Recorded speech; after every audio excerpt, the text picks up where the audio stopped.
thank you very much for this very nice introduction. Mr. Hutmacher, that was really nice. So, you and Metro, and me, let's have a good time. I first have to express my sincere thanks for bringing me to Düsseldorf. And I didn't know actually what to expect in terms of audience. Jesus, if I would have known that you're almost all experts on sustainability, I clearly would have prepared a different demonstration and presentation. Nevertheless, we are close to your heart when we talk about the global challenges for the food systems. That was mentioned the Economy Forum. I mentioned the FAO, the Food and Agricultural Organization of the HWO, the World Health Organization, and they just published a couple of months ago the future of food and agricultures. Again, trends and challenges. Go to the website and download this document. It is worth to read. And it really summarizes the key issues. And the key issues have various dimensions. Now, it was already mentioned that world population will grow. Currently, we are at that point here, around 7.3 billion people on this planet. And you see different projections up to 2050.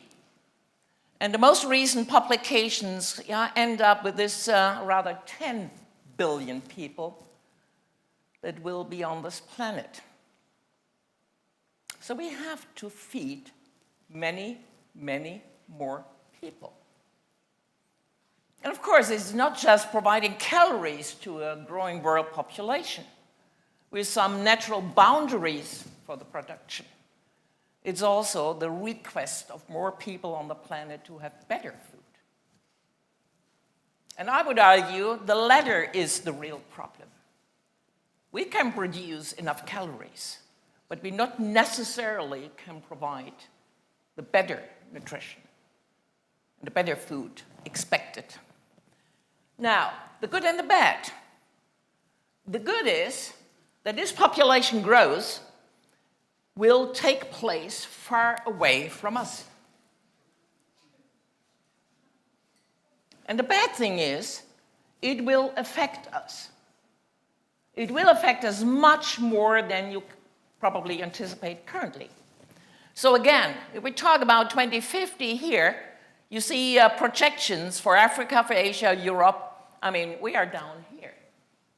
So if we think in the boundaries of Germany or Europe, that is not a problem. And in this respect, I may be wrong, and I have been wrong in the past. And it's a privilege as a scientist that you always find arguments why you were wrong. So I would argue we will have this world where we live at the end of decadence, and there will be the other side of the world that really has to struggle with all the things we talk about. So that will cause a lot of problems because population growth, as projected here, will take place in countries where the production of food is a problem. It's already a problem now, if you think about sub-Saharan Africa. And it's going to be a larger problem if we are not as ignorant as Donald Trump, taking into account that there will be a climate change. But before coming to,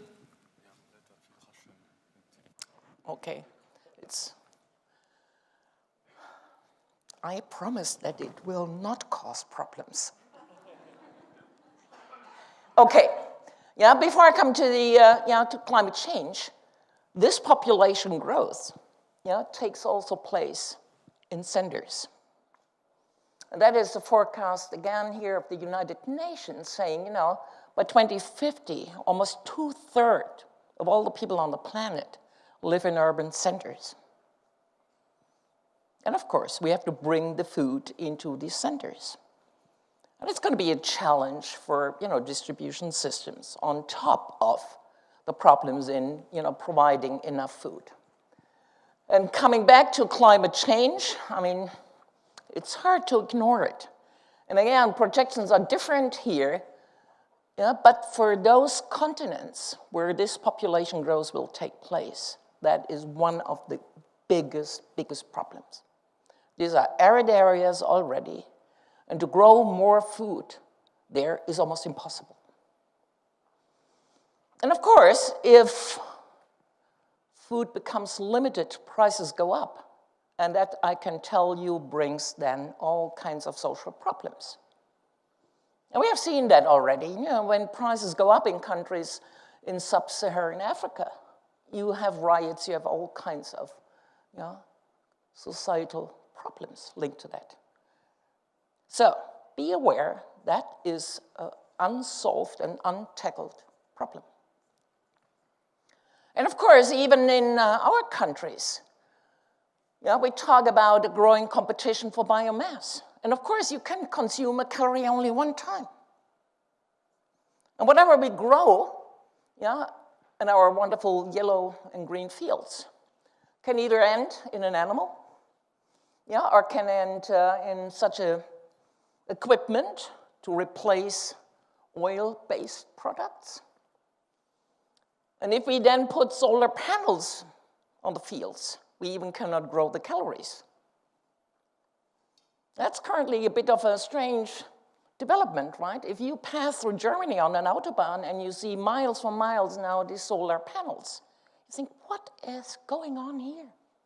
Why is it more attractive for a farmer to produce power, electrical power, than producing food? Yeah, it brings us back to, the food world you're all in, or at least interested in. Oh, no, you're in because you're a consumer, whether you work for a Metro or not. Yeah, so you're part of the whole game. How comes that it is more attractive to put up a solar panel than producing food? And what makes things even more complicated in societies like ours, that people have no appreciation anymore for what agriculture really achieved over the decades. Of course, we have occasionally horrible pictures, but at the same time, this high-intensity agriculture it's really a success story by all means. But of course, these are the pictures, how we communicate food. And everything a little bit romantic. The pigs should be the most happy pig on the planet. And the cow, of course, lives only on nice mountain areas in the Alps, and bim, bim, bim, bim. And everything should be pure nature. Okay. It's a bit of this, what I meant with decadence. I'm not saying we shouldn't do that. But we also have to have that. We cannot feed 10 billion people on the planet with this kind of production systems. And here and there, I really get a little bit mad. I'm not arguing against, bioproducts and things like that. No, do it, buy it, it's fine. But you also have to accept that is not applicable to every spot on the planet. So, the needs of the food world of tomorrow. And the first issue is protein. As I said, we can produce calories. That is not a big deal. In particular, carbohydrates. That is not a big deal. But the most important nutrients amongst the carbohydrates, the lipids, and the proteins are the proteins, because they contain at least most of the essential components, things we have to eat on a daily basis because we cannot produce it ourselves. We can live without carbohydrates. You can live on a carbohydrate-free diet because your liver produces glucose, a carbohydrate. To feed those cells in your body, they don't need to use anything else. But you cannot live without protein. A a couple of days, a couple of weeks, but then you're gone. So there's a huge demand on protein production, and it's not only the amount of protein, it's also the quality of the protein. And I'll come back to this in a minute. Oh, I'm sorry. Well, it was too fast. So here are the projections for the need. Yeah, in 2030, yeah, we talk about this increase here from 215 here in protein, both green protein and red protein. Green protein means plant-based, and we talk about millions of tons per year, so we're around 170 to 180 million tons. And on top, and that brings me back to also better food, better nutrition, and yeah, for a lot of people on the planet, that means more meat. Yeah, so these red bars here are actually the real challenge. Now, it's hard to see for you, but Germany is here, and what we look at is the percent of animal protein in our diet. And you see Switzerland, the US, all the developed countries are up here. So the good message here is we are already in a stationary phase. Our consumption rate for animal-based products is not increasing, but it is almost as high as nowhere else on the planet has in terms of the quantity. And of course, there are billions and billions of people that want to have a diet as good as ours. Now, that are fantastic perspectives for Mitra, but not necessarily for the planet. And that is here from the World Resources Institute when we ask, what is the need in terms of the amount and the quality of the protein for human body function, reproduction, growth, development, and maintenance? And what are we really consuming? You see, that is the average daily protein requirement, and that is where we are. Again, green and red. So we already consume in all those developed countries a considerable amount of protein that we don't need. It's a luxury. It's a luxury with a big imprint and impact on the environment, that's for sure. Now, there's a very interesting initiative here called the Protein Challenge, where a lot of NGOs, but also industry, work on improving protein production, taking all the dimensions of sustainability and resources management into account. That is good, and is really an interesting exercise here. Now, I use this entry point here with the animal products on our plate and our daily diet to address the issue also of a link of diet and health. And that is a Nature paper here that looked at both dimensions. And one is greenhouse gas emissions here for different types of food products or dietary styles, if you like. And asking, which of these dietary styles is most protective if it comes to diseases such as type 2 diabetes, or cancer, or coronary heart disease, or all-cause mortality, which means all the different reasons that an individual dies. So the point here is, it's hard to read, but all the high columns here that relate here to the greenhouse gas emissions show you the moment we go from plant-based into animals, that shoots up. Yet there are major differences. If you look here, that is poultry, whereas that here is beef. So poultry clearly is most efficient in terms of environmental effects in converting calories into high-quality animal product with a little footprint, much smaller than beef.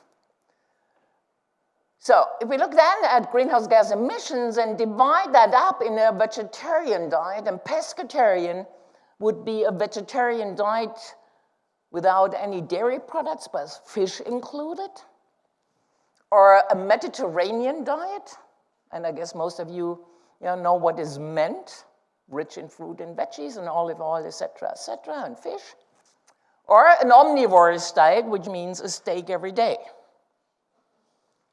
That is clearly different if it comes to the greenhouse gas emissions. And if it comes to health, it shows you here the reduction in relative risk for diabetes, for cancer, for cardiovascular. And again, a Mediterranean diet as compared to a vegetarian, and that is already a healthy diet. Yeah, and if you would turn into a vegetarian, you will have a much higher protection from type 2 diabetes. It's very simple, because if you eat only vegetarian food, it's hard to get all the calories. You have a large volume, you have a lot of water, you have a lot of dietary fiber, and in comparison, little calories. So, good protection. I'm not arguing that you should turn into a vegetarian or even a vegan. But a little bit less of meat would be fine. It would have a dramatic impact on both health as well as environment. Yeah, but as you can see here, we look at about all-cause mortality. Even vegetarians die in the end.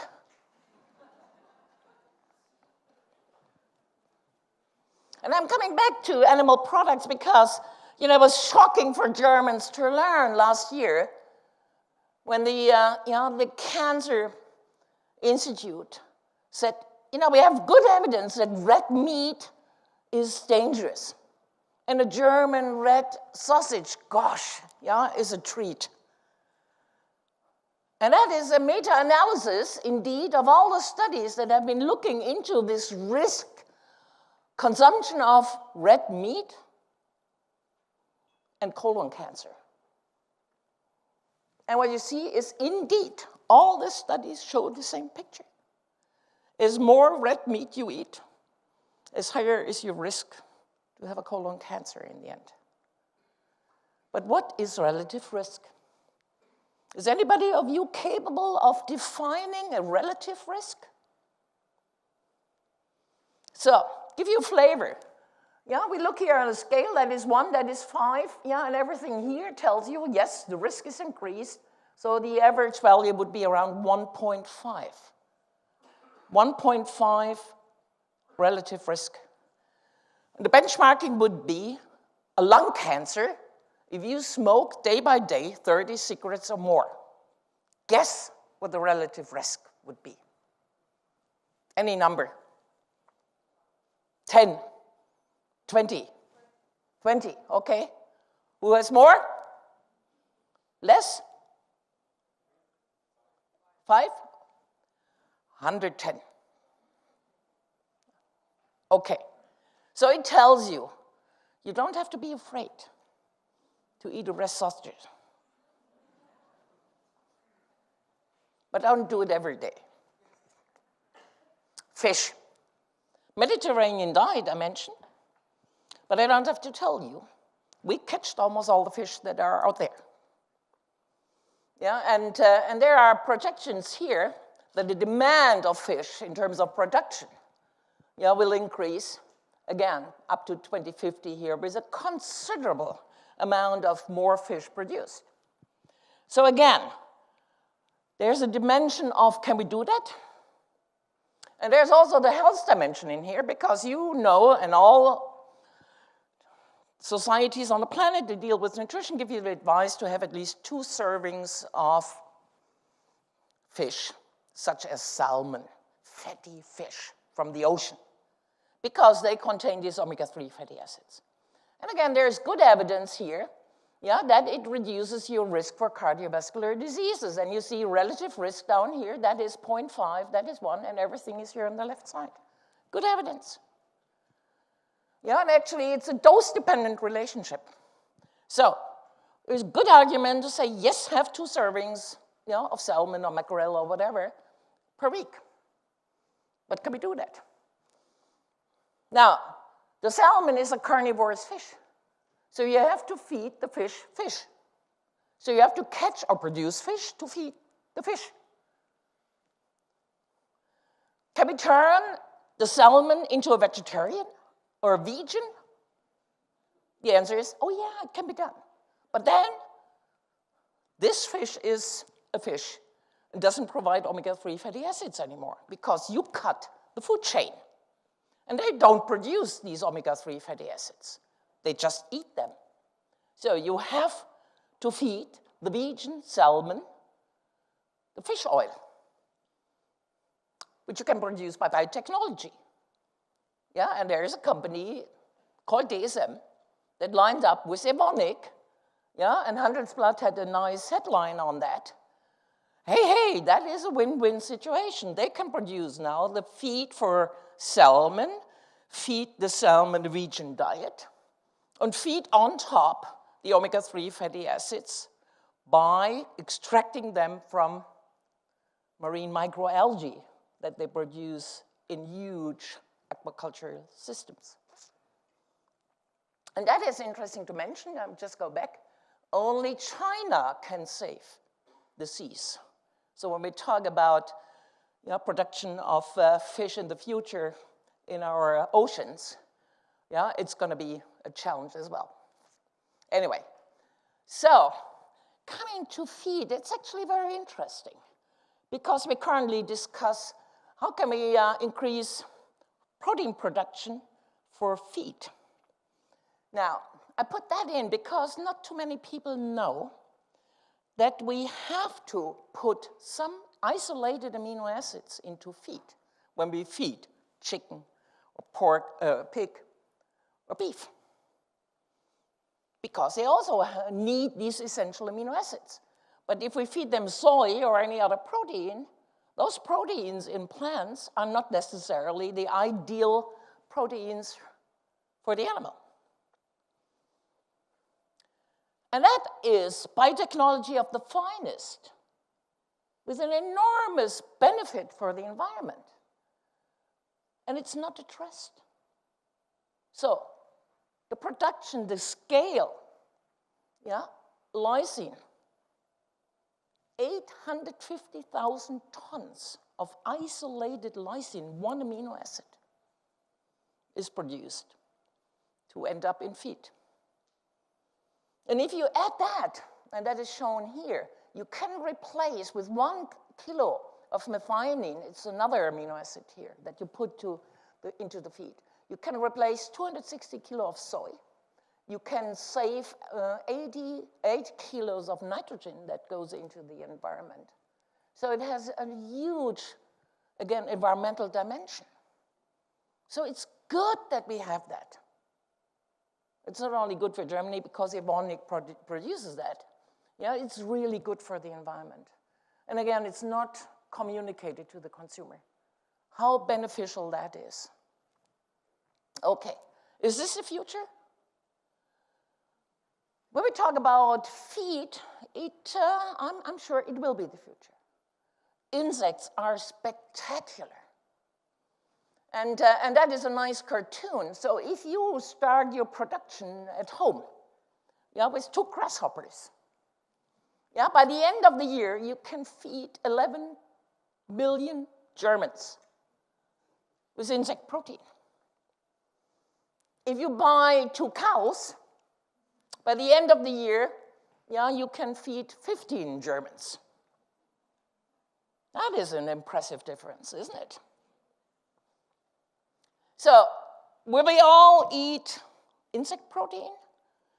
Nice burger, with some nice grasshoppers in there, or any kind of larvae? I have my doubts, although in Switzerland you can buy it already, but not in Germany because our European legislation doesn't allow it currently. If you want to produce a grasshopper burger, you have to file an application for novel food regulation.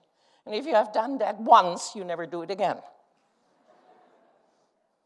So what I'm saying is, some of the things are really spectacular. And if we could reduce food waste also by feeding waste to these insects and make something good in terms of feed as it was 20, 50 years ago.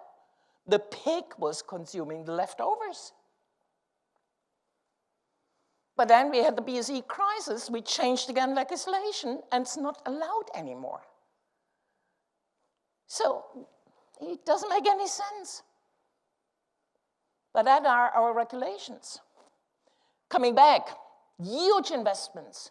There's one company now that just made 100 million venture capital to bring a completely autonomous production of insects for feed purposes into operation in China.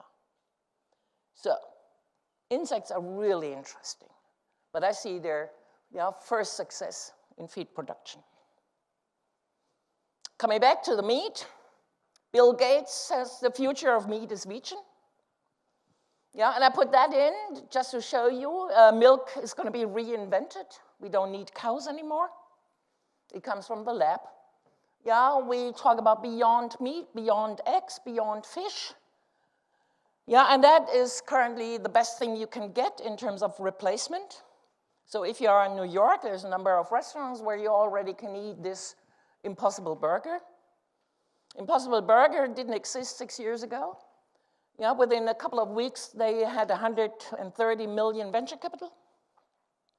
Alphabet just offered 300 million to buy Impossible Burger. It's plant-based. The burger patty looks like red meat. It is even bloody because it contains a legume protein that, like your red muscle cell protein, looks like blood. Although it's a vegan dimension of hemoglobin. And it tastes like the real thing. And even the connoisseur cannot distinguish whether it is meat or not. That's the saying. I haven't tested it myself, but I hope I can do so in due time. And of course, if we replace a burger patty by such a plant-based substitute, it has clearly, again, various effects on the environment and even on the health dimension. I had the pleasure to be on stage several times with Mark Post. He's a professor at Maastricht University, and he grew the most expensive burger patty grown ever. A tiny 4-centimeter burger patty, it cost 250,000 euros. Yeah, and it was grown from stem cells isolated from a cow, put in a petri dish. Yeah, and of course, if you do that, you produce meat without animals. It has an enormous effect on the environment. But that is the funny part here. Yeah, it was a nice review where they took the upscaling approach and said, if we would produce all the meat in stem cells in terms of a fermenter where we start with a bunch of stem cells, and if we optimize everything, then every single village that has more than 2,000 inhabitants needs a big fermenter with 20 cubic meters, and you heat it on the first of the month, and you harvest at the end of the month. And if you look then, a kilo of the meat produced would be around 400 euros, I'm sorry. Who of you is willing to pay kilo stem cell burger? 400 euros? So, there may be some disruptive technology down the road. Yeah, but currently that seems a little bit like a fantasy exercise. Is this going to be the future? In part, yes. It will not solve the problems that I addressed. Yeah, and I will be one of the first users of this little cube here, yeah, produced by Max Lössel's team in Munich, that you put in your kitchen. It's app controlled, and you grow your own salad, even little tomatoes. No soil, just a little aquaponic system. Isn't that cute? Of course, it will not solve the problems on our planet. But I think it is good that people learn and get an appreciation again of what it means to grow some food, how much care it needs, how long it needs. Give people, again, a feeling what food production means. Changes, new products. Soylent made the headlines. Everything in a bottle. You don't have to worry about, shopping. I mean, nothing. The German version of this is Bertrand. It's all pure nature. No chemistry. Everything is in there. The protein, the carbohydrates, the lipids, the vitamins, the trace elements. Yeah, and you buy in. Yeah, if you have all your portions, different flavors, of course, yeah, it costs you only 270 euros per month. Of course, it comes to your front door. You don't have to worry. You don't need metro anymore. So that is actually a very interesting approach. That is Nestle's approach to the future in terms of talking about an aging society. Yeah, we talk about medical food here. Food that help you to overcome some of the problems related with your aging trajectory.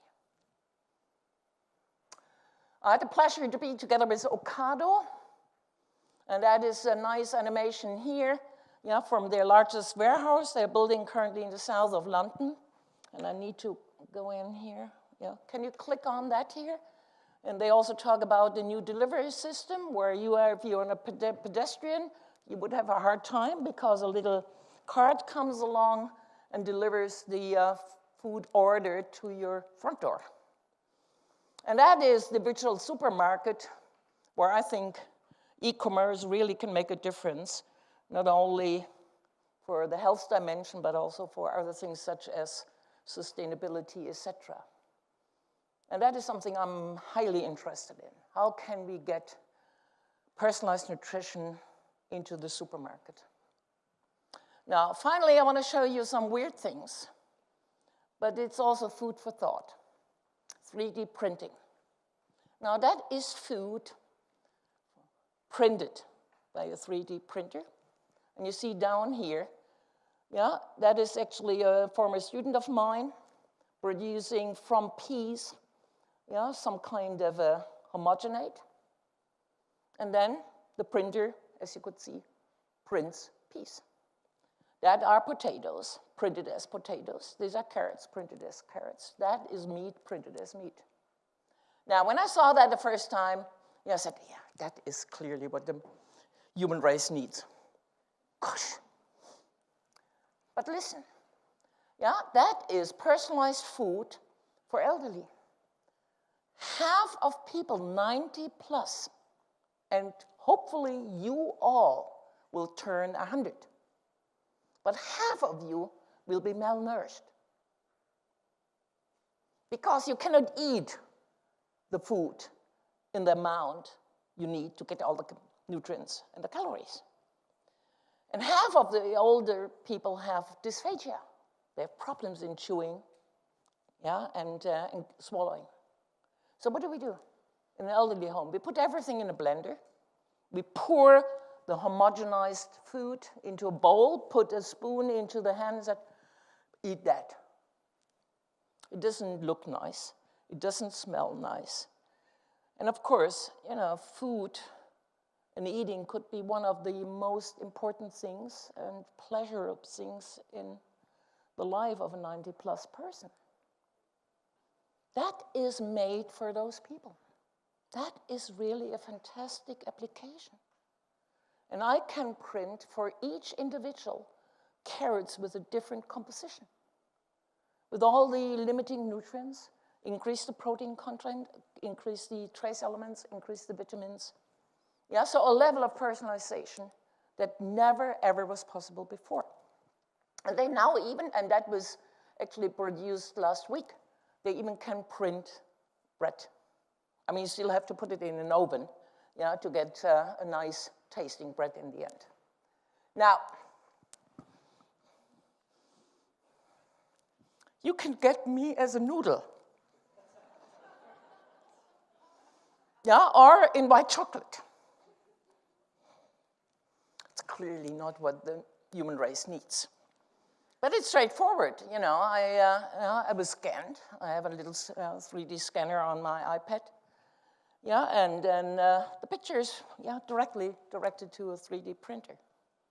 Yeah, and it comes in different shapes and colors. And yeah, do we need that? No. Yeah, do we need that? No. That is a device where you can genotype your family on a Sunday morning for brunch. It's available already. Yeah, and you can, in an early morning setting, get the entire genome sequence of your whole family. That is a nice development here, because we have a hard time in assessing what people eat. If I ask you what you eat, you tell me things where I know she doesn't tell me the truth. And that is, yeah, built into your camera. The software extracts the information, yeah, and tells you how much calories the French fries have, yeah, what kind of food is there, how many carbohydrates, lipids, and fats. That is of high interest for Google and Facebook and others. And of course, some of you may wear some exercise monitors. I've been wearing these monitors here that measure every minute of your life your glucose level in blood. And if you see what a bottle of Coke or a bottle of apple juice produces in terms of your response in blood glucose, it's a unique experience.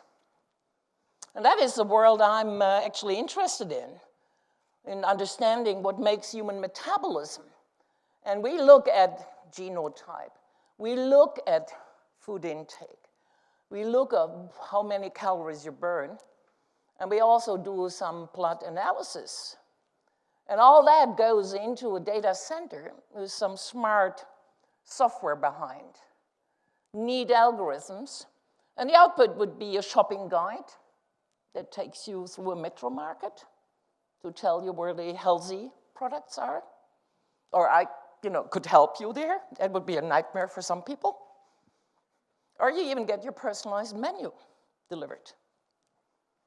So, and that whole thing can be built, yeah, into a healthcare system with your health insurance or any other service provider saying, I help you to get through your life with a healthy and health-promoting lifestyle.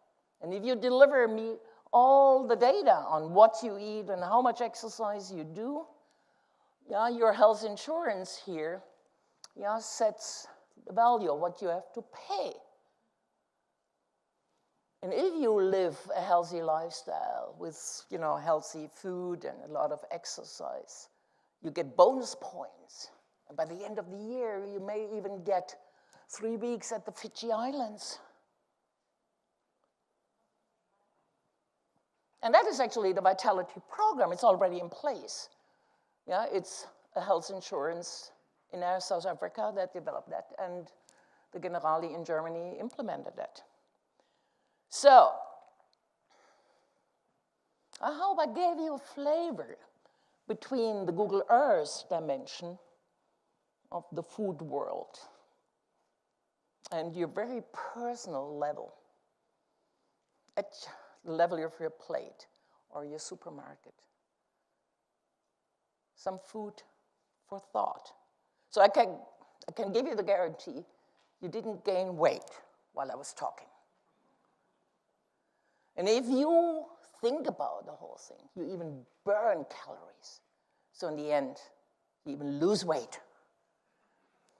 So in this respect, if I didn't entertain you enough, the good part would be that you may lose 10 calories. Okay, thank you very much.